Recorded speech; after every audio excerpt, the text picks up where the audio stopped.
Now, one thing tree kangaroos also need, and this is true with other animals in the zoo, they have special ingredients in their diet to help, for instance, maintain color. Tree kangaroos are red. If you don't feed them a little bit of tea, like about a half a tablespoon of just plain old tea leaves in their diet every day, they turn kind of a pale beige color, and they lose that nice red richness.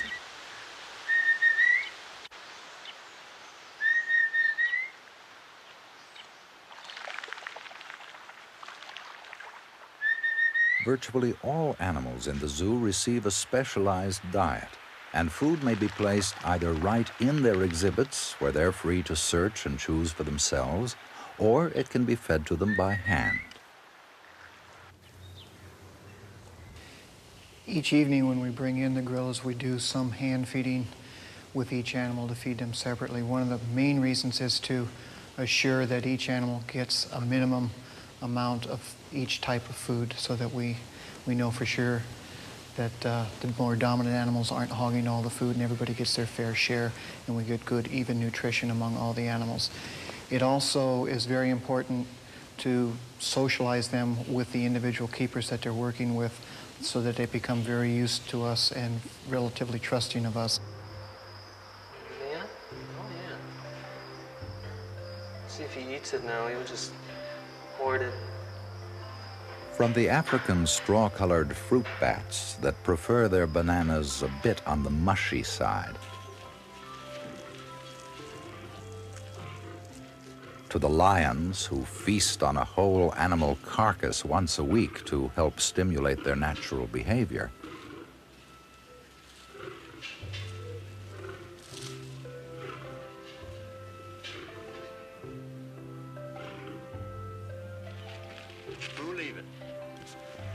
to the elephants who are fed melons following their midday baths. The preoccupation with providing the best possible nutrition continues. The red pandas are probably our most important browse problem at this point. Red pandas live on a diet of bamboo. It's only been in the last 3 years or so that we've been trying to plant a lot of bamboo, primarily to have a huge supply for them to have a constant daily supply of it, but also in anticipation of our future tropical forest planting and landscaping needs. Come on, Obi. Come on. That's a good girl. Come on out, Blue. Come on, Blue. Zookeepers and zoo veterinarians know which food is the irresistible favorite of any particular animal and use it as an indicator of that animal's health. Exotic animals in the wild, if they're not feeling well, they don't slow down. If they slowed down or acted strange, the rest of the group would leave them behind. And then they'd be vulnerable to be preyed upon. And they bring that same adaptation to captivity. So it's extremely difficult to recognize when an animal is ill, because they look perfectly fine. Being a zookeeper working with animals 24 hours around the clock, every day of the year, in all kinds of weather, is demanding. Zoo professionals take their responsibilities very seriously. And when an animal does get sick or doesn't act in a normal way with the other animals, there may be no tried and true method of resolving the problem. Answers aren't always readily available because the research hasn't been conducted yet anywhere in the world. Sometimes a zookeeper's instincts about an animal play a vital role in its care. Most people don't realize it, but it's one of the most emotionally stressful jobs I think you can have, is right in there with types of social work, police work, and this type of thing, because we're dealing with a living entity. And whenever there's disagreement on what we want to do with an animal, it causes a great deal of stress among us, because everyone thinks that we're going to harm this, whatever course of action we've chosen is harmful. So coming to agreement and dealing with each other and the emotions, our own emotions and each other's emotions, is probably the toughest part of it. I'm working on a project with some baby birds that needed some continuity, a great deal of continuity, and a lot of time. At least 6 hours a day just dedicated to them. And in the early stages, we didn't have any norms to go by, so we were sort of writing the books. And it's been hard. It's been hard on me, it's been hard on my family. And I've just been here a lot. That's the basic reality of zookeeping. It's not as glamorous as you think. It's long, hard hours. So what is it about keeping a zoo that makes these people and others like them so committed to their work? For some, it's the animals, to be sure. But for others, the public contact is equally rewarding. As you can see, she has a very reddish colored tail, and that's where she gets her name, red-tailed hawk. And as I was saying, she's a female. The only difference between males and females in birds of prey is size. And not all birds of prey, but in many birds of prey, the main difference is in size. She has a name. Her name is Sahali, which is an Indian word that means high above. She can't be released back to the wild because of the fact that she is imprinted and has lost all of her fear of humans. Sometimes I get my boots wet and go right down the middle. Come on. Now, this is probably one of the safest kinds of exercises for baby birds because they don't fall and hurt themselves when they walk over things. Come on, guys. The best thing I like is being able to share what I know with others, being able to educate the public about animals, about conservation. I think that's the best thing I can do, is teach somebody.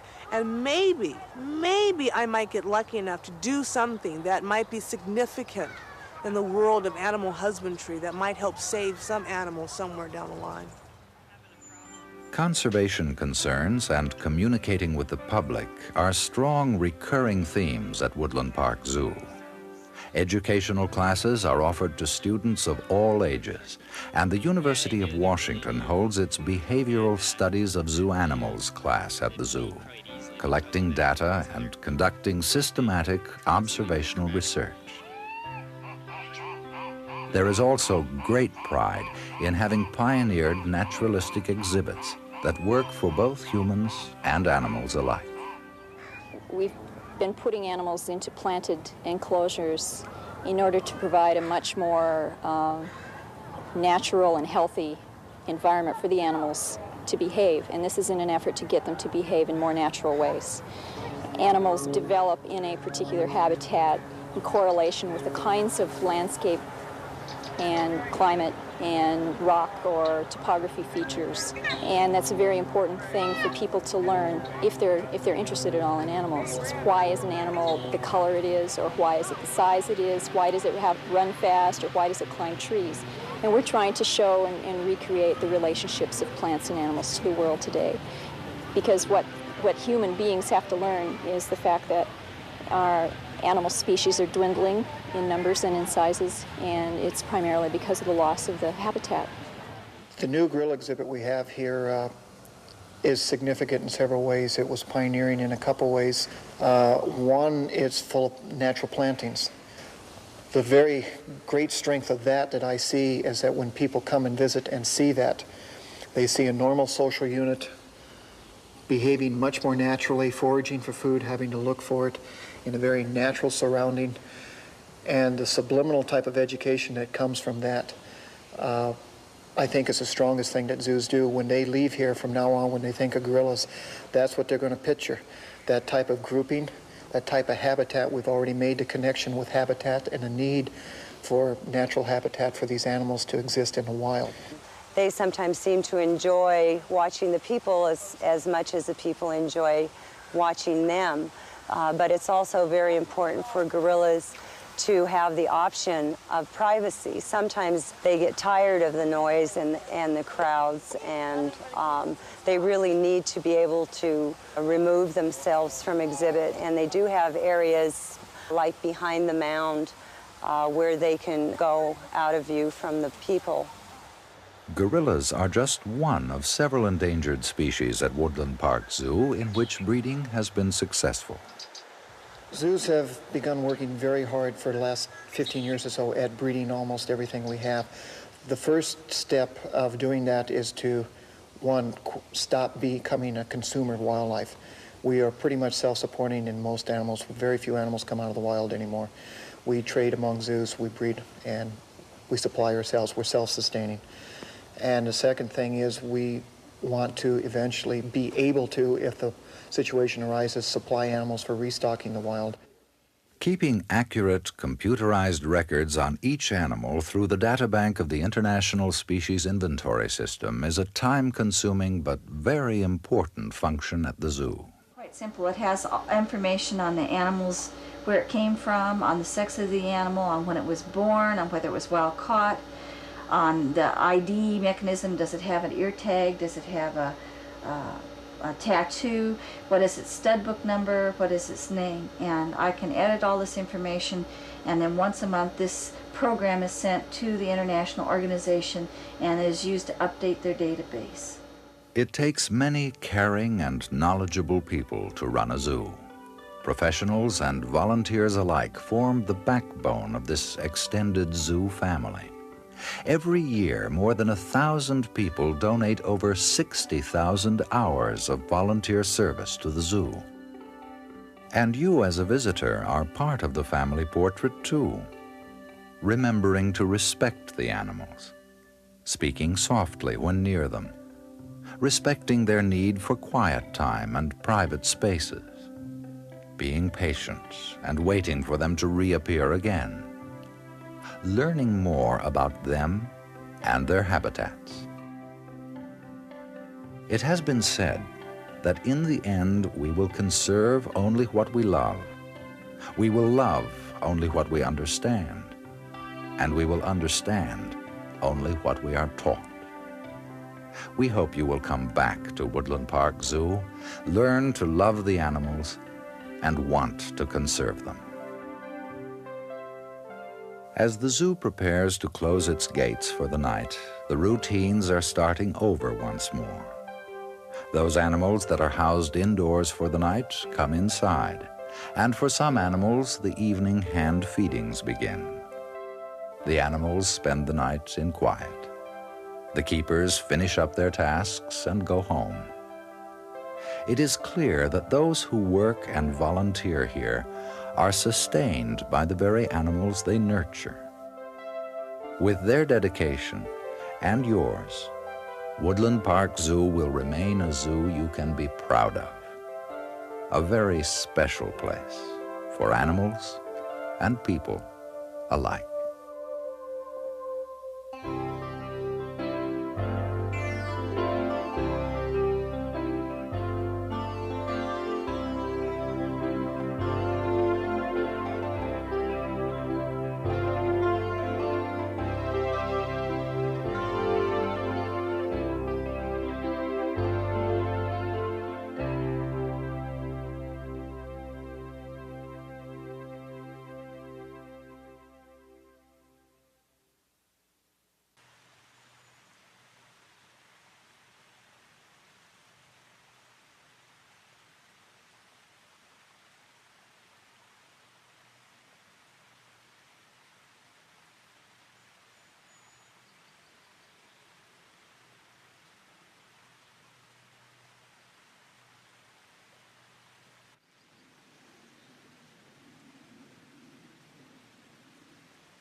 You're reversed, Aaron.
Okay, no, they were just exactly like the life.